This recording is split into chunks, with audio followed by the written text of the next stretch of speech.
ಆಪಾದಮೌಲಿಪರ್ಯಂతం ಗುರುಣಾಮಾಕೃತಿಂ ಸ್ಮರೇತ್ ತೇನ ವಿಘ್ನಾಃ ಪ್ರಣಶ್ಯಂತಿ ಸಿದ್ಧ್ಯಂತಿ ಚ ಮನೋರಥಾಃ ಯೋऽन्तಃ ಪ್ರವಿಶ್ಯ ಮಮ ವಾಚಮಿಮಾಂ ಪ್ರಸುಪ್ತಾಂ ಸಂಜೀವಯತ್ಯಖಿಲಶಕ್ತಿಧರಸ್ವಧಾಮ್ನಾ ಅನ್ಯಾಂಶ್ಚ ಹಸ್ತಚರಣಶ್ರವಣತ್ವಗಾದೀನ್ ಪ್ರಾಣಾನ್ನಮೋ ಭಗವತೆ ಪುರುಷಾಯ ತುಭ್ಯಂ ಭವತಿ ಯದನುಭಾವಾದೇಡಮೂಕೋऽಪಿ ವಾಗ್ಮಿ ಜಡಮತಿರಪಿ ಜಂತುರ್ಜಾಯತೆ ಪ್ರಾಜ್ಞಮೌಲಿಃ ಸಕಲವಚನಚೇತೋ ದೇವತಾ ಭಾರತೀ ಸಾ ಮಮ ವಚಸಿ ನಿಧತ್ತಾಂ ಸನ್ನಿಧಿಂ ಮಾನಸೇ ಚ ಶ್ರೀಮತೋ ರಾಘವೇಂದ್ರಸ್ಯ ನಮಾಮಿ ಪದಪಂಕಜೆ ಕಾಮಿತಾಶೇಷಕಲ್ಯಾಣಕಲನಾಕಲ್ಪಪಾಜಪೋ ಜಲಜ್ಯೇಷ್ಠನಿಭಾಕಾರಂ ಜಗದೀಶಪದಾಶ್ರಯಂ ಜಗತೀತಲವಿಖ್ಯಾತಂ ಜಗನ್ನಾಥಗುರುನ್ ಭಜೆ ಹರಿಕಥಾಮೃತಸಾರ ಗುರುಗಳ ಕರುಣದಿಂದ ಅಪನಿತು ಪೇಳುವೆ ಪರಮ ಭಗವದ್ಭಕ್ತರು ಇದನ್ನು ಆದರದಿ ಕೇಳುವುದು. ಶ್ರೀರಮಣಿಕರ ಕಮಲ ಪೂಜಿತ ಚಾರುಚರಣ ಸರೋಜ ಬ್ರಹ್ಮ ಸಮೀರವಾಣಿ ಫಣೀಂದ್ರವೀಂದ್ರ ಭವೇಂದ್ರ ಮುಖವಿನುತ ನೀರಜ ಭವಾಂಡೋದಯ ಸ್ಥಿತಿ ಕಾರಣನೆ ಕೈವಲ್ಯದಾಯಕ ನಾರಸಿಂಹನೆ ನಮ್ಮಿಪೆ ಕರುಣಿಪುದೆ ಮಗೆ ಮಂಗಳವಾ. ಶ್ರೀ ಗುರುಭ್ಯೋ ನಮಃ.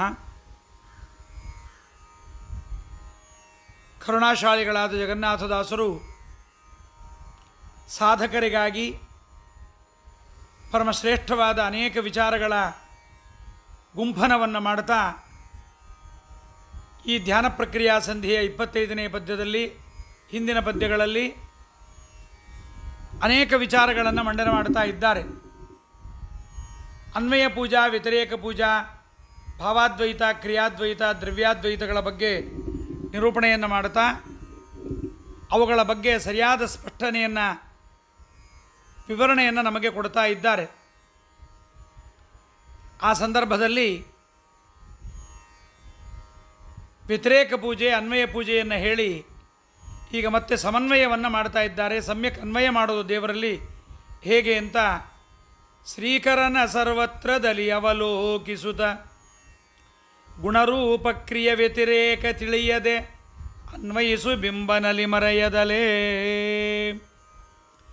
ಸ್ವೀಕರಿಸುವನು ಕರುಣದಿಂದ ನಿರಾಕರಿಸದೆ ಕೃಪಾಳು ಭಕ್ತರ ಶೋಕಗಳ ಪರಿಹರಿಸಿ ಸುಖವಿತ್ತನ ವರತ ಪೊರೆವಾ. ಪದಚ್ಛೇದ. ಶ್ರೀಕರಣ ಸರ್ವತ್ರದಲ್ಲಿ ಅವಲೋಕಿಸುತ್ತ ಗುಣ ರೂಪ ಕ್ರಿಯಾ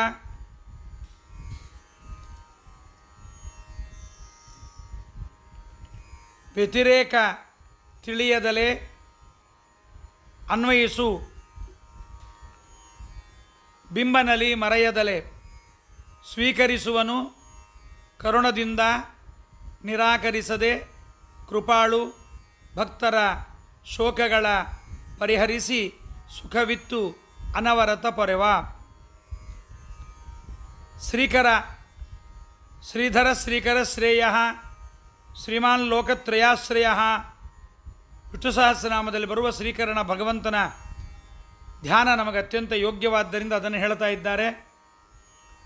ಶ್ರಿಯಂ ಕರೋತಿ ಇತಿ ಶ್ರೀಕರ, ಸಂಪತ್ತನ್ನು ಕೊಡ್ತಾನಾದ್ದರಿಂದ ಶ್ರೀಕರ ಅಂತ ಪರಮಾತ್ಮನಿಗೆ ಹೆಸರು. ಎರಡೂ ರೀತಿಯ ಸಂಪತ್ತನ್ನು ಕೊಡ್ತಾನೆ, ಲೌಕಿಕ ಮತ್ತು ವೈದಿಕವಾದ ಎರಡೂ ರೀತಿಯ ಸಂಪತ್ತನ್ನು ಪರಮಾತ್ಮ ಒದಗಿಸಿಕೊಡ್ತಾನೆ. ಲಕ್ಷ್ಮೀದೇವಿಗೆ ಸಂಪತ್ತನ್ನು ಕೊಡ್ತಕ್ಕಂಥವನು.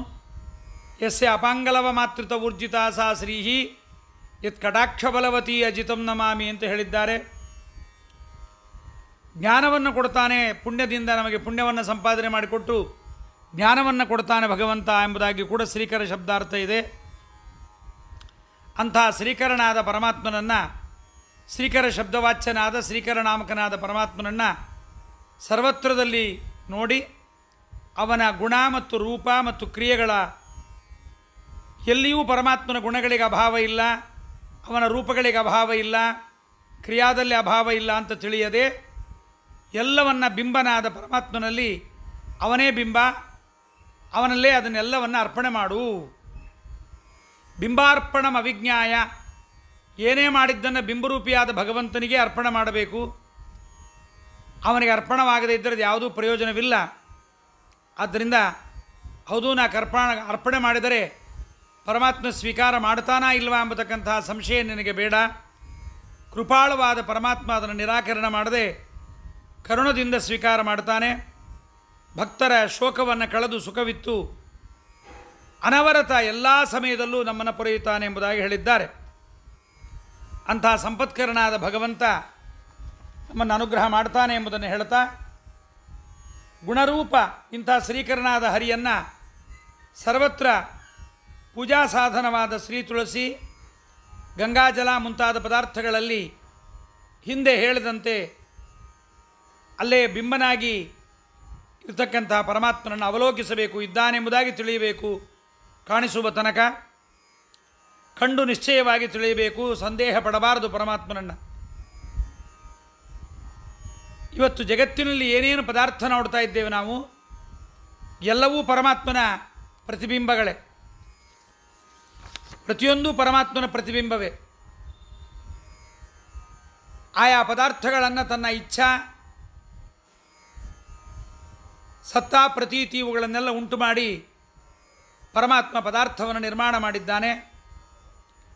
ಅದರಲ್ಲಿ ತದ್ರೂಪ ತದಾಕಾರ ತನ್ನಾಮಕನಾಗಿ ಪರಮಾತ್ಮ ಇದ್ದಾನಾದ್ದರಿಂದ ಪದಾರ್ಥಗಳಲ್ಲಿರುವ ಗುಣ, ಪದಾರ್ಥದ ರೂಪ, ಪದಾರ್ಥಕ್ಕಿರುವ ಒಂದು ಕ್ರಿಯಾ, ಇದು ಪರಮಾತ್ಮನದೇ ಬಿಂಬರೂಪಿಯಾದ ಪರಮಾತ್ಮನನ್ನೇ ಒಳಗಿದ್ದು ಅದನ್ನು ಪ್ರಕಾಶಗೊಳಿಸ್ತಾ ಇದ್ದಾನೆಂಬುದಾಗಿ ತಿಳಿಯಬೇಕಪ್ಪ ನೀನು.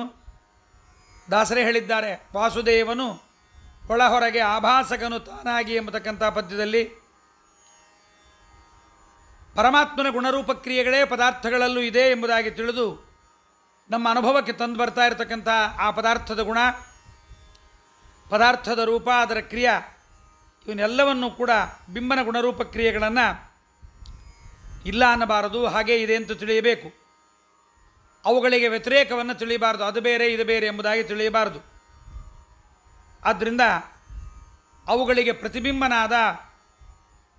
ಪ್ರತಿಬಿಂಬವಾದ ಪದಾರ್ಥಗಳ ಸ್ವಭಾವ ವಿಶೇಷಗಳನ್ನು ಕೂಡ ನಾವು ಅನ್ವಯ ಮಾಡಬೇಕು.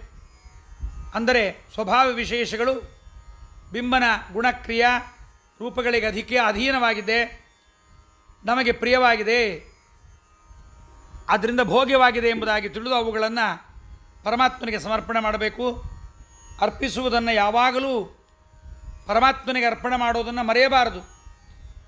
ಮೊದಲು ಆ ಕೆಲಸ ಮಾಡಬೇಕು. ಮಾಡಿದ ಕೆಲಸಗಳನ್ನೆಲ್ಲವನ್ನು ಪರಮಾತ್ಮನಿಗೆ ಅರ್ಪಣೆ ಮಾಡುವುದನ್ನು,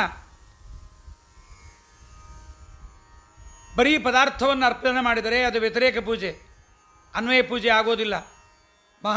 ಮಹಾಫಲ ನಮಗೆ ಸಿಗೋದಿಲ್ಲ. ಅನ್ವಯ ಪೂಜೆಯಿಂದಲೇ ನಮಗೆ ಹೆಚ್ಚಿನ ಪುಣ್ಯ. ಪದಾರ್ಥದೊಳಗಿರುವ ಮಹತ್ವ ಎರಡೂ ಪರಮಾತ್ಮನದೇ ಅಧೀನವಾಗಿದೆ ಎಂಬುದಾಗಿ ತಿಳಿದರೆ ಆದ್ದರಿಂದ ಪರಮಾತ್ಮ ಅನುಗ್ರಹವನ್ನು ಮಾಡ್ತಾನೆ. ಹೌದು, ಪದಾರ್ಥವೂ ಅವನದೇ, ಅವನೇ ಒಳಗಿದ್ದು ಭೋಗ ಮಾಡ್ತಾನೆ, ಅವನೇ ನಮಗೆ ಕೊಟ್ಟದ್ದು, ಅವನಿಗೇನು ಕೊಡೋದು ಅಂತ ತಿಳಿಯಬೇಕಾಗಿಲ್ಲ. ವ್ಯತಿರೇಕ ಪೂಜೆಯಲ್ಲಿ ಪದಾರ್ಥಗಳ ಸ್ವಭಾವ ವಿಶೇಷಗಳ ಸಮರ್ಪಣೆ ಇರೋದಿಲ್ಲ, ಪದಾರ್ಥಗಳನ್ನೇ ಸಮರ್ಪಣೆ ಮಾಡ್ತೇವೆ. ಅವನು ಕೊಟ್ಟದ್ದನ್ನು ಅವನಿಗೆ ಕೊಡ್ತಾ ಇದ್ದೀವಿ. ಆದರೆ ಸಮನ್ವಯ ಪೂಜೆಯಲ್ಲಿ ಪದಾರ್ಥ ಸ್ವಭಾವ ವಿಶೇಷಗಳನ್ನು ಅವನು ನಮಗೆ ಕೊಟ್ಟಿಲ್ಲ, ಪರಮಾತ್ಮನಲ್ಲೇ ಅವನು ಇಟ್ಕೊಂಡಿದ್ದಾನೆ ಪರಮಾತ್ಮ. ಆದ್ದರಿಂದ ನಾವು ಅವುಗಳನ್ನು ಅರ್ಪಣೆ ಮಾಡ್ತಾ ಇದ್ದೇವೆ. ಇದು ಸರಿಯೇ, ಅವನಲ್ಲೇ ಇಟ್ಕೊಂಡಿದ್ದನ್ನು ಅವನಿಗೆ ಕೊಡೋದು ಸರಿಯೇ ಅಂದರೆ ಏನಿಲ್ಲ, ಅದನ್ನು ತಿಳಿದಿದ್ದೀರಲ್ಲ ಸಾಕು ಅಂತಾನೆ ಪರಮಾತ್ಮ. ಇದನ್ನು ನಾನು ಕೊಟ್ಟಿದ್ದೀನಿ ಎಂಬುದಾಗಿ ನೀವು ತಿಳಿದರೆ ಕರುಣೆಯಿಂದ ಸ್ವೀಕರಿಸುವನು, ಕರುಣದಿಂದ ನಿರಾಕರಿಸದೆ ಅದನ್ನು ನಿರಾಕರಣೆ ಮಾಡದೆ ಪರಮಾತ್ಮ ಸ್ವೀಕಾರ ಮಾಡ್ತಾನೆ. ಆದ್ದರಿಂದ ಇದು ಪರಮಾತ್ಮನ ಶ್ರೀಕರಣ ಸೊತ್ತು ಇದು ಎಂಬುದಾಗಿ ತಿಳಿದು ಅವನ ಅಧೀನ, ಅವನಿಗೆ ಸಮರ್ಪಣೆ ಮಾಡಬೇಕು. ಸಮರ್ಪಣೆ ಅಂದರೆ ಬೇರೆ ಏನಲ್ಲ, ಪರಮಾತ್ಮನದೇ, ಅವನ ಅಧೀನದಲ್ಲಿರ್ತಕ್ಕಂಥದ್ದು ನನ್ನ ಅಧೀನದಲ್ಲಿಲ್ಲ ಎಂಬುವ ಚಿಂತನೆಯೇ ಪರಮಶ್ರೇಷ್ಠ. ಅದನ್ನು ನಾವು ತಿಳಿಯಬೇಕು. ಈ ಸಮರ್ಪಣೆಯನ್ನು ಜ್ಞಾನಿ ಮಾಡ್ತಾನೆ. ಅದಕ್ಕೆ ಜ್ಞಾನಿ ಪರಮಾತ್ಮನಿಗೆ ಪ್ರಿಯತಮ, ಜ್ಞಾನಿಗೆ ಪರಮಾತ್ಮ ಪ್ರಿಯತಮ. ನನಗಿರ್ತಕ್ಕಂಥ ಎಲ್ಲ ಜ್ಞಾನವೂ ಪರಮಾತ್ಮನಿಂದಲೇ ಬಂದದ್ದು ಅಂತ ತಿಳಿತಾನೆ ಜ್ಞಾನಿ. ಆ ಜ್ಞಾನವನ್ನೇ ಪರಮಾತ್ಮನಿಗೆ ಅರ್ಪಣೆ ಮಾಡ್ತಾನೆ, ಪರಮಾತ್ಮ ಅದನ್ನು ಸ್ವೀಕಾರ ಮಾಡ್ತಾನೆ. ಈ ಸಮನ್ವಯ ಪೂಜೆಯನ್ನು ನಿರಾಕರಿಸದೆ ಸ್ವೀಕಾರ ಮಾಡ್ತಾನೆ ಭಗವಂತ. ಆದ್ದರಿಂದ ಕೃಪಾಳು ಭಕ್ತರ ಶೋಕಗಳ ಪರಿಹರಿಸಿ ಸುಖವಿತ್ತನವರತ ಪೊರೆವಾ. ವ್ಯತಿರೇಕ ಪೂಜೆಯಲ್ಲಿ ಉಪಾಸಕ ಪರಮಾತ್ಮ ತನಗೆ ಕೊಟ್ಟಿದ್ದನ್ನು ಎಲ್ಲ ಪದಾರ್ಥಗಳನ್ನು ಸಮರ್ಪಣೆ ಮಾಡಾಗಿದೆ.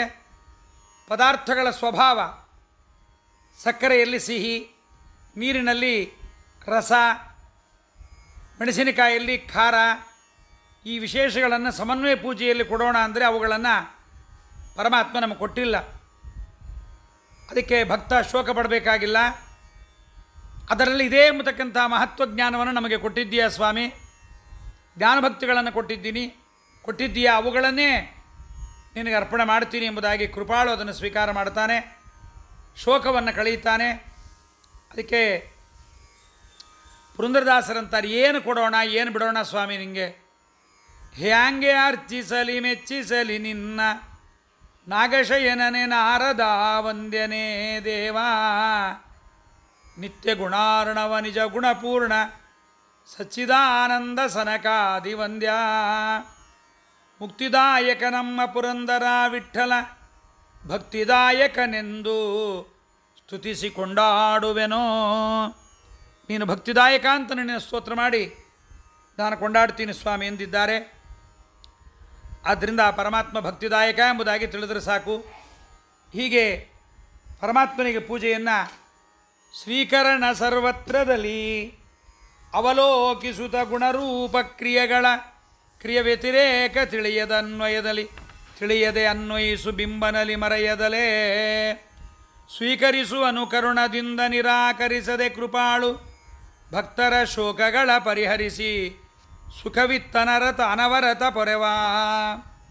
ಹೀಗೆ ಬಹುಪದ್ಯಗಳಿಂದ 4-5 ಪದ್ಯಗಳಿಂದ ವ್ಯತಿರೇಕ ಪೂಜಾ ಸಮನ್ವಯ ಪೂಜೆಗಳನ್ನು ಹೇಳಿದ್ದನ್ನು ಈ ಮುಂದಿನ ಪದ್ಯದಲ್ಲಿ ಅದನ್ನು ದೇವರಿಗೆ ಸಮರ್ಪಣೆಯನ್ನು ಅದರ ಉಪಸಂಹಾರವನ್ನು ಮಾಡ್ತಾ ಇದ್ದಾರೆ. ಅವನೇ ಪರಮಾತ್ಮನೇ ಮುಕ್ತಿದಾಯಕ ಎಂಬುದಾಗಿ ತಿಳ್ಕೋ ಎಂಬುದಾಗಿ ಹೇಳ್ತಾ, ಇನಿತು ವ್ಯತಿರೇಕಾನ್ವಯಗಳೆಂದೆನಿಪ ಪೂಜಾ ವಿಧಿಗಳನ್ನೇ ತಿಳಿದು ಅನಿಮಿಶೇಷನ ತೃಪ್ತಿ ಬಡಿಸುತ್ತಲಿರು ನಿರಂತರದೀ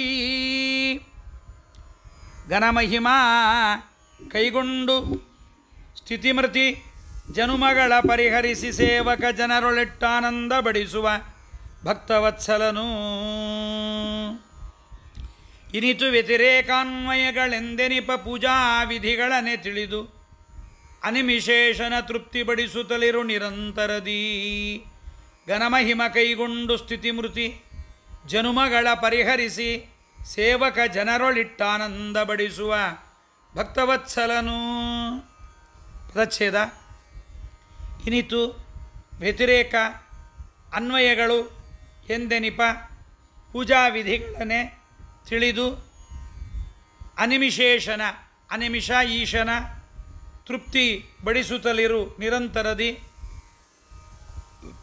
ಘನಮಹಿಮ ಕೈಗೊಂಡು ಸ್ಥಿತಿ ಮೃತಿ ಜನುಮಗಳ ಪರಿಹರಿಸಿ ಸೇವಕ ಜನರೊಳಿಟ್ಟು ಆನಂದ ಬಡಿಸುವ ಭಕ್ತವತ್ಸಲನು.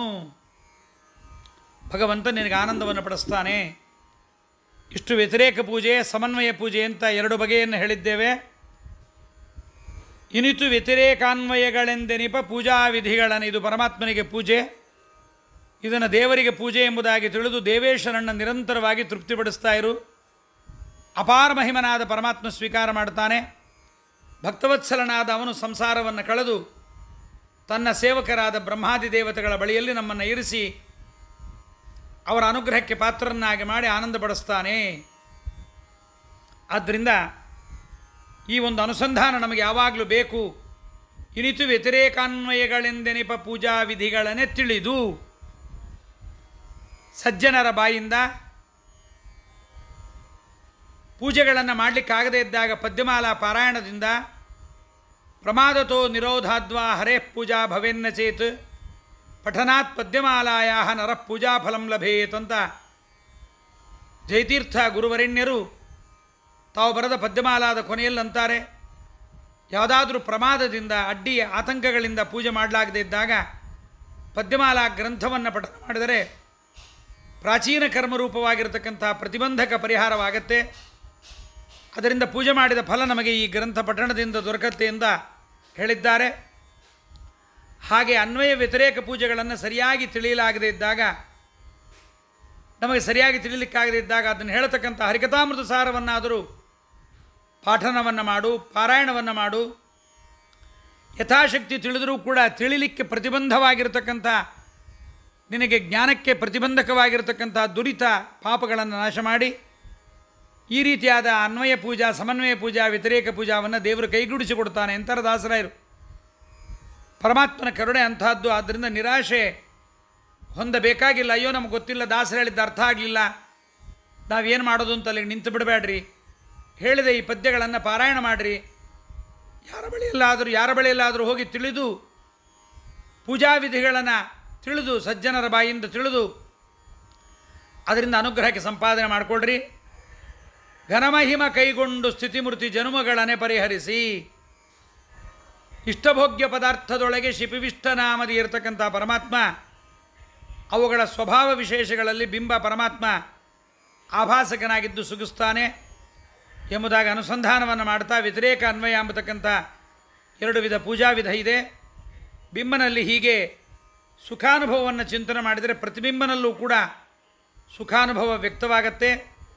ತಮ್ ಯಥಾ ಯಥಾ ಉಪಾಸತೆ ತಮ್ ತಥೈವ ತದೇವ ಭವತೆ. ಆದ್ದರಿಂದ ಬಿಂಬ ಪ್ರತಿಬಿಂಬನಾದ ಜೀವನಲ್ಲಿ ಪರಮಾತ್ಮನನ್ನು ಹೀಗೆ ತಿಳಿದಾಗ ಜನ್ಮ ಮರಣ ಎಲ್ಲವನ್ನೂ ಕೂಡ ಪರಮಾತ್ಮ ಪರಿಹಾರ ಮಾಡ್ತಾನೆ. ಘನಮಹಿಮ ಅವನಾದ್ದರಿಂದ ಪರಿಹರಿಸ್ತಾನೆ. ಅವನಿಗೆ ನಮ್ಮಿಂದ ಏನೂ ಆಗಬೇಕಾಗಿಲ್ಲ. ನೈವ ಆತ್ಮನ ಪ್ರಭುರಯಂ ನಿಜಲಾಭಪೂರ್ಣ ಮಾನಂಜನಾದ ವಿದುಷಃ ಕರುಣೋ ವೃಣೀತೆ ಯದ್ಯಜ್ಜನೋ ಭಗವತೆ ವಿದಧೀತಮಾನಂ ತಚ್ಚಾತ್ಮನೇ ಪ್ರತಿಮುಖಸ್ಸೇ ಯಥಾ ಮುಖಶ್ರೀಗಿ. ಸ್ಥಿತಿ ಮೃತಿ ಜನುಮಗಳ ಪರಿಹರಿಸ್ತಾನೆ ನಮಗೆ. ಈ ಧ್ಯಾನದ ಫಲ ಏನು ಅಂತ ಜಗನ್ನಾಥದಾಸರು ಹೇಳ್ತಾ ಇದ್ದಾರೆ. ಹುಟ್ಟುವ ಸಂಕಟಗಳನ್ನು, ಜೀವನ ಮಾಡುವ ಸಂಕಟಗಳನ್ನು ಪರಿಹಾರ ಮಾಡ್ತಾನೆ. ಜೊತೆಗೆ ಸ್ಥಿತಿ ಮೃತಿ ಮರಣದ ಸಂಕಟ ಎಲ್ಲವನ್ನು ಪರಮಾತ್ಮ ಪರಿಹಾರ ಮಾಡಿ ನಮಗೆ ಅನುಗ್ರಹವನ್ನು ಮಾಡ್ತಾನೆ. ಮುಕ್ತಿ ಸುಖವನ್ನು ಕೊಡ್ತಾನೆ ಪರಮಾತ್ಮ. ಆದ್ದರಿಂದ ಧ್ಯಾನ ಪ್ರಕ್ರಿಯಾ ಸಂಧಿಯಲ್ಲಿ ಧ್ಯಾನದ ಫಲವನ್ನು ಹೀಗೆ ಹೇಳ್ತಾ ಇದ್ದಾರೆ. ಈ ಜೀವನದಲ್ಲಿ ಏನು ಸುಖ ಪಡ್ತಾ ಇದ್ದೀವಿ ಇದು ನಿಜವಲ್ಲ. ಅನೇಕ ಜನ್ಮಗಳಲ್ಲಿ ಸುಖಪಟ್ಟಿದ್ದೇವೆ. ನಿಜವಾದ ಸುಖ, ದುಃಖರಹಿತವಾದ ಸುಖ ನಮಗಾಗಬೇಕು. ಆ ಸುಖಕ್ಕೋಸ್ಕರವಾಗಿ ಭಗವದ್ ಅನುಗ್ರಹ ಬೇಕು. ಆ ಭಗವದ್ ಅನುಗ್ರಹಕ್ಕೋಸ್ಕರವಾಗಿ ವ್ಯತಿರೇಕ ಸಮನ್ವಯ ಪೂಜಾಗಳನ್ನು ಮಾಡಲೇಬೇಕು. ಆ ಸುಖ ಯಾವತ್ತಾಗತ್ತೋ ಏನೋ ಅಂತ ನಿರಾಸೆ ಪಡಬೇಡ್ರಿ. ರಕ್ಷತೀತ್ಯೇವ ವಿಶ್ವಾಸ. ಈ ಒಂದು ಕರೋನಾ ಕಾಲದಲ್ಲಿ ಎಲ್ಲರೂ ದೇವರಲ್ಲಿ ಮೊರೆ ಹೋಗಬೇಕು. ರಕ್ಷತೀತ್ಯೇವ ವಿಶ್ವಾಸ ತದೀಯೋಹಮಿತಿ ಸ್ಮೃತಿ ಶರಣಾಗತಿರೇಷ ಸ್ಯಾದ್ ವಿಷ್ಣು ಮೋಕ್ಷಫಲಪ್ರದ ಅಂತ. ನಾನು ನಿನ್ನವನು ಸ್ವಾಮಿ, ನೀನು ನನ್ನನ್ನು ರಕ್ಷಣೆ ಮಾಡ್ತಾ ಇದ್ದೆ ಎಂಬತಕ್ಕಂಥ ವಿಶ್ವಾಸ ಅವಶ್ಯವಾಗಿ ಪೂಜೆಗಳ ಮಾಡುವ ಸಂದರ್ಭದಲ್ಲಿ ನಮ್ಮ ಮನಸ್ಸಿನಲ್ಲಿ ಈ ಹಿನ್ನೆಲೆಯನ್ನು ನಾವಿಟ್ಟುಕೊಂಡಿರಬೇಕು. ರಕ್ಷಣಾ ಅಂದರೆ ಕಷ್ಟವನ್ನು ಕಳೆದು ಇಷ್ಟವನ್ನು ಕೊಡ್ತಾನೆ ಪರಮಾತ್ಮ. ಆದ್ದರಿಂದ ಇನಿತು ವ್ಯತಿರೇಕಾನ್ವಯಗಳೆಂದೆನಿಪ ಅನ್ನುವುದರ ಬಗ್ಗೆ ಸಂಕರ್ಷಣ ಒಡೆಯರು ಒಂದು ಅದ್ಭುತವಾದ ಮಾತನ್ನು ಹೇಳ್ತಾರೆ. ಜಡ ಪದಾರ್ಥ, ಜಡ ಪ್ರತಿಮೆ, ಅದನ್ನು ಪೂಜಾ ಮಾಡತಕ್ಕಂಥ ಸಮಯದಲ್ಲಿ, ನಿವೇದನೆಗಳನ್ನು ಮಾಡುವ ಕಾಲದಲ್ಲಿ ಪ್ರತಿಮೆಯನ್ನೇ ದೇವರು ಅಂತ ತಿಳಿಯಬಾರದು, ಪದಾರ್ಥಗಳನ್ನೇ ದೇವರು ಅಂತ ತಿಳಿಯಬಾರದು. ನ ಪ್ರತೀಕೇನ ಹಿ ಸಹ. ಪರಮಾತ್ಮನೇ ಪದಾರ್ಥ ಅಲ್ಲ, ಪರಮಾತ್ಮ ಪದಾರ್ಥದ ಒಳಗಿದ್ದಾನೆ. ಶಿಲಾದಿ ವಿಗ್ರಹ ತಳಾಸೆ ಹರಿಯಂಬೆಲ ಕೇವಲ ಸುಳ್ಳೋ. ಪ್ರತಿಮೆ ಫೋಟೋಗಳೇ ದೇವರಲ್ಲ, ಆ ಪ್ರತಿಮೆ ಫೋಟೋಗಳಲ್ಲಿ ದೇವರಿದ್ದಾನೆ ಎಂಬುದನ್ನು ತಿಳಿಯಬೇಕು ನಾವು. ಆದ್ದರಿಂದ ಪೂಜಾ ನಿವೇದನೆ ಸಾಧನಗಳು ಅಂತ ತಿಳಿಯದೆ ಅಂತರ್ಗತನಾದ ವಿವಿಕ್ಷೆಯಿಂದ ಪರಮಾತ್ಮ ವ್ಯತಿರೇಕ ಅನುಸಂಧಾನದಿಂದ ಪೂಜಾ ಮಾಡೋ ಭಕ್ತರಿಗೆ ತನ್ನ ಪಾದಾರವಿಂದದ ಗತಿ ಕೊಡ್ತಾನೆ. ಅನ್ಯರಿಗೆ ಇದನ್ನು ಕೊಡೋದಿಲ್ಲ ಅಂತ ತಾತ್ಪರ್ಯ. ಬರೀ ಅನುಸಂಧಾನವನ್ನು ಮಾಡಿದ್ದರಿಂದ ಆಗೋದಿಲ್ಲ ಅಂತಾರೆ ಸಂಕರ್ಷಣ ಒಡೆಯರು. ದೋಷದೂರನಾಗೋದಿಲ್ಲ ನೀನು. ಈಷಣತ್ರಯಗಳನ್ನು, ದಾರೇಷಣ ವಿತ್ತೇಷಣ ಪುತ್ರೇಷಣಗಳನ್ನು ಬಿಟ್ಟು ಅರಿಷಡ್ವರ್ಗಗಳನ್ನು, ಕಾಮಕ್ರೋಧಾದಿಗಳನ್ನು, ಅಹಮ್ಮಮತಾದಿಗಳನ್ನು ವಿಸರ್ಜನೆ ಮಾಡಿ ವೈರಾಗ್ಯ ಬುದ್ಧಿಯುಕ್ತನಾಗಿ ತ್ವಮೇವ ಶರಣಂ ಮಮ ಎಂಬುದಾಗಿ ಪರಮಾತ್ಮನನ್ನು ಅನುಭವಕ್ಕೆ ತಂದುಕೊಂಡು ಯುಕ್ತನಾಗಿ ಇಂಥ ಅನುಸಂಧಾನದ್ದೊಂದು ಕರ್ಮಗಳನ್ನು ಅರ್ಪಿಸಿದರೆ ಪೂರ್ವೋಕ್ತವಾದ ಅನುಗ್ರಹವಾಗತ್ತೆ ಎಂಬುದನ್ನು ನಮಗಲ್ಲಿ ಹೇಳಿಕೊಡ್ತಾ ಇದ್ದಾರೆ. ಆದ್ದರಿಂದ ಯಜ್ಞೇನ ಯಜ್ಞಮೈಜಂತ ದೇವಾಸ್ತಾನಿ ಧರ್ಮಾಣಿ ತೇ ಘನಾಕಂ ಮಹಿಮಾನಸ್ಸಚಂತೆ. ಹೀಗೆ ಯಜ್ಞಯಾಗಗಳನ್ನು ಮಾಡಿದಾಗ ಯಾಗಕ್ಕೆ ಮುಖ್ಯವಾದ ಫಲ ಸ್ವರ್ಗ ಅಲ್ಲ, ಮೋಕ್ಷವೇ ಫಲ. ಮೋಕ್ಷವಾಗೋದು ತುಂಬ ದೂರ, ತುಂಬ ಪುಣ್ಯದ ಸಂಪಾದನೆ ಆಗಬೇಕು. ಅಲ್ಲಿಯ ತನಕ ಸುಖ ಇಲ್ಲದೆ ಇರಬಾರ್ದು ಅಂತ ಮಧ್ಯದಲ್ಲಿ ಪರಮಾತ್ಮ ಅಮುಖ್ಯವಾಗಿ ಸ್ವರ್ಗಾದಿ ಲೋಕಗಳನ್ನು ಕೊಡ್ತಾ ಇರ್ತಾನೆ. ಜಗನ್ನಾಥದಾಸರು ಹೇಳ್ತಾರಲ್ಲ, ಎರಡೂ ಥರದ ಸುಖವನ್ನು ಪರಮಾತ್ಮ ಭವಜನಿತ ದುಃಖಗಳ ಕಳೆದು ಪರಮಾತ್ಮ ಏನು ಮಾಡ್ತಾನೆ, ಇಹಪರಂಗಳಲ್ಲಿ ಸುಖವನ್ನು ಕೊಡ್ತಾನೆ ಪರಮಾತ್ಮ. ಆದ್ದರಿಂದ ದೀರ್ಘಕಾಲವಾಗಿ ತಪಸ್ಸನ್ನು ಮಾಡಿ ಕಷ್ಟಪಟ್ಟವನಿಗೆ ಯಾವತ್ತೋ ದೀರ್ಘಕಾಲದಲ್ಲಿ ಮೋಕ್ಷ ಆಗತ್ತೆ ಅಂದರೆ ಅವನಿಗೆ ಬೇಜಾರಾಗತ್ತೆ, ತಡ ಆಗತ್ತೆ, ಸುಖ ಅವನಿಗೆ ಆಗಬೇಕು. ಅದಕ್ಕೋಸ್ಕರವಾಗಿ ಪರಮಾತ್ಮ ಅವನಿಗೆ ಅನುಗ್ರಹವನ್ನು ಮಾಡಿಕೊಡ್ತಾನೆ. ಅಂಥ ಒಂದು ಸುಖವನ್ನು ಪರಮಾತ್ಮ ಒದಗಿಸಿಕೊಡ್ತಾನೆ. ದೀರ್ಘಕಾಲವಾದ ತಪಸ್ಸು ಮಾಡ್ತಾ ಇರ್ತಾನೆ. ಹಾಗಾಗಿ ಯಾವತ್ತೋ ಆಗತ್ತೆ ಮೋಕ್ಷ ಅಂಥೇಳಿ ಯಾಗ ಮಾಡೋದಿಲ್ಲ ಅಂತ ಕೈ ಕಟ್ಟಿಕೊಂಡು ಕುಳ್ಕೋಬಾರ್ದು. ಮೋಕ್ಷಕ್ಕೋಸ್ಕರವಾಗಿ ಯಾಗ ಯಜ್ಞಾದಿಗಳನ್ನು, ಜ್ಞಾನ ಯಜ್ಞಗಳನ್ನು ಮಾಡು, ಸ್ವರ್ಗವೂ ಅದಕ್ಕೆ ಫಲ ಬರುತ್ತೆ. ಆದ್ದರಿಂದ ಸ್ವರ್ಗವೇ ನಿನಗಿಷ್ಟು ಆಕರ್ಷಕವಾಗಿರಬೇಕಾದ್ರೆ ಮೋಕ್ಷ ಇನ್ನೆಷ್ಟು ಆಕರ್ಷಣೆ ಇರಬಾರದು ಎಂಬುವ ಜ್ಞಾನಕ್ಕೋಸ್ಕರವಾಗಿ ಅನ್ವಯ ವ್ಯತಿರೇಕ ಪೂಜಾ ಫಲಗಳಿಗೂ ಕೂಡ ಹೀಗೆ ಮೋಕ್ಷ ಮುಖ್ಯ ಫಲವಾಗಿದೆ ಎಂಬುದನ್ನು, ಐಹಿಕ ಜೀವನದಲ್ಲಿ ಲೌಕಿಕ ಸುಖವೂ ಕೂಡ ಅದರಿಂದ ಲಭಿಸುತ್ತೆ ಎಂಬುದನ್ನು ತಿಳಿಸಲಿಕ್ಕೆ ಜಗನ್ನಾಥದಾಸರು ಸ್ಥಿತಿಮೃತಿ ಜನುಮಗಳ ಪರಿಹರಿಸಿ ಅಂತ ಈ ಮಾತನಾಡಿದ್ದಾರೆ. ಸೇವಕ ಜನರೊಳಿಟ್ಟು ಆನಂದ ಬಡಿಸುವ ಭಕ್ತವತ್ಸಲನು. ಇದೊಂದು ದೊಡ್ಡ ಅನುಗ್ರಹ ಮಾಡ್ತಾನೆ ನಮಗೆ. ತನ್ನ ಸೇವಕರಿದ್ದಾರಲ್ಲ ಅವರ ಬಳಿಯಲ್ಲಿ ನಮ್ಮನ್ನು ಇಡ್ತಾನೆ. ಆ ಅನ್ವಯ ಪೂಜಾ ವ್ಯತಿರೇಕ ಪೂಜಾವನ್ನು ಅವರ ಬಳಿಯಲ್ಲಿ ಕೊಟ್ಟಿರ್ತಾನೆ ಭಕ್ತವತ್ಸಲನಾದ ಭಗವಂತ. ಅಂದರೆ ರಮಾಬ್ರಹ್ಮಾದಿಗಳಲ್ಲಿ ಅದನ್ನು ಕೊಡ್ತಾನೆ, ಅವರ ಸಂಘದಲ್ಲಿ ನಮ್ಮನ್ನು ಇಡ್ತಾನೆ, ಅವರ ಉಪಾಸನೆಯನ್ನು ಮಾಡಿಸಿ ಮೋಕ್ಷವನ್ನು ಕೊಡ್ತಾನೆ. ಆದ್ದರಿಂದ ಅನ್ವಯ ವ್ಯತಿರೋಪಾಸಕನಿಗೆ ಸಜ್ಜನರ ಸಂಘ ಅತ್ಯುತ್ತಮ ಸುಖ ಮೋಕ್ಷದಲ್ಲಿ ನಮಗೆ ಸಿಗತ್ತೆ. ಆದ್ದರಿಂದ ಉತ್ತಮ ಲೌಕಿಕ ಸುಖವೂ ನಮಗೆ ಸಜ್ಜನರ ಸಂಘದಿಂದ ಸರಿ ಸಿಗತಕ್ಕಂಥದ್ದಾಗತ್ತೆ. ಸಜ್ಜನರೊಳಗಿಟ್ಟು ಸ್ಥಿತಿಮುತಿ ಜನ್ಮಗಳ ಪರಿಹರಿಸಿ ಅಂತ ನಾವು ಅರ್ಥ ಮಾಡಿಕೊಳ್ಳಬೇಕು. ಹೀಗೆ ಭಗವಂತ ನಮಗೆ ಸಂಘವಾಗಲಿ ಸಾಧು ಸಂಘವಾಗಲಿ, ಸಂಘದಿಂದ ಲಿಂಗದೇಹ ಭಂಗವಾಗಲಿ ಅಂತ ವ್ಯಾಸರಾಜರು ಹೇಳಿದಂತೆ ಭಾಗವತ ತಾತ್ಪರ್ಯದಲ್ಲಿ ದೇವತೆಗಳ ಉಪಾಸನೆಗಳ ಋಷಿಗಳ ಉಪಾಸನೆ ಇಲ್ಲದೆ ಲೌಕಿಕವಾಗಿ ಪಾರತ್ರಿಕವಾಗಿ ಆಗಲಿ ಯಾವ ಸುಖವೂ ನಮಗೆ ಸಿಗೋದಿಲ್ಲ. ಆದ್ದರಿಂದ ಅನಾದಿ ಅನಂತ ಕಾಲಗಳಲ್ಲಿ ಅವರ ಆರಾಧನೆಯನ್ನು ಬಿಡಬಾರದು, ಸಜ್ಜನರ ಆರಾಧನೆಯನ್ನು. ತಸ್ಮಾತ್ ಸತ್ಸು ಉತ್ತಮೇಶ್ವೇಷು ಸಂಘಕಾರ್ಯ ವಿಶೇಷತಃ ಅನಾದ್ಯನಂತ ಕಾಲೇಶು ನಚಹಾಪ್ಯ ಕಥಂಚನ ಅಂತ ಭಾಗವತ ತಾತ್ಪರ್ಯದಲ್ಲಿ 11ನೇ ಸ್ಕಂದದಲ್ಲಿ ವಸುದೇವ ನಾರದರ ಸಂವಾದದಲ್ಲಿ ಗರುಡ ಪುರಾಣದ ಮಾತನ್ನು ನಮ್ಮ ಆನಂದ ತೀರ್ಥ ಭಗವತ್ಪಾದರು ಕೊಟ್ಟು ಒದಗಿಸಿಕೊಂಡಿದ್ದಾರೆ. ಆದ್ದರಿಂದ ಮುಕ್ತಿ ದೊರಕಿದ ಮೇಲೂ ಕೂಡ ತತ್ವಾಭಿಮಾನಿ ದೇವತೆಗಳ ಆರಾಧನೆಯನ್ನು ಮಾಡ್ತಲೇ ಇರ್ತೀವಿ ನಾವು, ಬಿಡೋದಿಲ್ಲ. ಬರೀ ಪರಮಾತ್ಮನ ಆರಾಧನೆ ಮಾಡೋದಿಲ್ಲ. ಮುಕ್ತರು ವಿಧಿಗೆ ಬದ್ಧರಲ್ಲದೇ ಇದ್ದರೂ ಕೂಡ ಸ್ವೇಚ್ಛೆಯಿಂದ ಭಗವದ್ ಅನುಗ್ರಹಕ್ಕೆ ಭಗವದ್ ಆನಂದಕ್ಕೋಸ್ಕರವಾಗಿ ಆರಾಧನೆ ಮಾಡ್ತಾರೆ. ಅದರಿಂದ ಸ್ಥಿತಿಮೃತಿ ಜನುಮಗಳ ಪರಿಹರಿಸಿ ಸೇವಕ ಜನರೊಳಿಟ್ಟು ಆನಂದ ಬಡಿಸುವ ಅಂತ ಜಗನ್ನಾಥದಾಸರು ನಮಗೆ ಅನುಗ್ರಹವನ್ನು ಕೊಟ್ಟಿದ್ದಾರೆ. ಸೇವಕರ ಒಳಗಿಡ್ತಾನೆ. ಸೇವಕ ಜನರ ಜೊತೆಗೆ ನಾವು ದೇವರನ್ನು ಕಾಣಬೇಕು. ಯಾಕೆಂದರೆ ಅಪ್ಪೆಚ್ಚುತೋ ಗುರುದ್ವಾರ, ಪರಮಾತ್ಮನ ದರ್ಶನವಾಗೋದೇ ಗುರುಗಳ ಮೂಲಕವಾಗಿ ಹೊರತು ಮತ್ತೊಬ್ಬರ ಮೂಲಕವಾಗಲ್ಲ.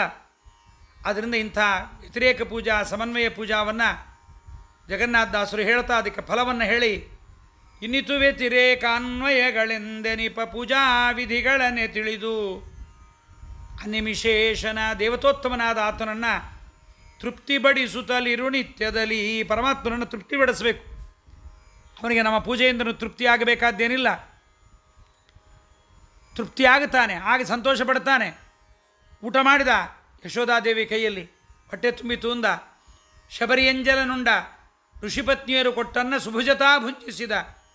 ಆದ್ದರಿಂದ ನಿರಂತರದಿ ತೃಪ್ತಿಪಡಿಸುತ್ತಲರು. ನೀ ಊಟ ಮಾಡ್ತಾ ಇರುವಾಗ, ನಿನ್ನ ಮಕ್ಕಳಿಗೆ ಊಟ ಮಾಡಿಸಿದಾಗ, ನೀ ಬಟ್ಟೆ ತೊಟ್ಟಾಗ, ಮಕ್ಕಳಿಗೆ ಬಟ್ಟೆ ತೊಡಿಸಿದಾಗ, ಮನೆಯನ್ನು ಶುದ್ಧ ಮಾಡಿದಾಗ ಪರಮಾತ್ಮ ನೀ ತೃಪ್ತನಾಗು ಅಂತ ದೇವರನ್ನು ನಿರಂತರದಿ ತೃಪ್ತಿಪಡಿಸುತ್ತಲಿರು. ಘನಮಹಿಮ ಕೈಗೊಂಡು ಸ್ಥಿತಿಮೃತಿ ಜನುಮಗಳ ಪರಿಹರಿಸಿ ಸೇವಕ ಜನರೊಳಿಟ್ಟಾನಂದ ಬಡಿಸುವ ಭಕ್ತವತ್ಸಲನು. ಹೀಗೆ ಭಕ್ತವತ್ಸಲ ಅನುಗ್ರಹ ಮಾಡ್ತಾನೆ ಎಂಬುದನ್ನು ಜಗನ್ನಾಥದಾಸರು ಈ ಪದ್ಯದಲ್ಲಿ ಹೇಳಿದ್ದಾರೆ. ಕಾಯೇನ ವಾಚಾ ಮನಸೇಂದ್ರಿಯೈರ್ವ ಬುದ್ಧಾತ್ಮನಾವಾಂಸುತ ಸ್ವಭಾವಂ ಕರೋಮಿ ಯದ್ಯತ್ ಸಕಲಂ ಪರಸ್ಮೈ ನಾರಾಯಣಾಯೇತಿ ಸಮರ್ಪಯಾಮಿ. ಯದಕ್ಷರಪದಭ್ರಷ್ಟಂ ಮಾತ್ರ ಕಿಂಚಿತ್ ಭವೇತ್ ತತ್ಸರ್ವಂ ಕ್ಷಮ್ಯತಾದ್ದೇವ. ನಾರಾಯಣ ನಮೋಸ್ತುತೆ. ಅಕ್ಷಯಂ ಕರ್ಮ ಯಸ್ಮಿನ್ ಪರೇ ಸ್ವರ್ಪಿತಂ ಪ್ರಕ್ಷಯಂ ಯಾಂತಿ ದುಃಖಾನಿ ಯನ್ನಾಮತಃ. ಅಕ್ಷರೋ ಯೋಜರಃ ಸರ್ವದೈವಾಮೃತಃ ಕುಕ್ಷಿಗಂ ಯಸ್ಯ ವಿಶ್ವಂ ಸದಾಜಾದಿಕಂ. ಪ್ರೀಣಯಾಮೋ ವಾಸುದೇವಂ ದೇವತಾಮಂಡಲಾಖಂಡಮಂಡಲಂ. ಶ್ರೀಕೃಷ್ಣಾರ್ಪಣಮಸ್ತು. ಹರೇ ನಮಃ.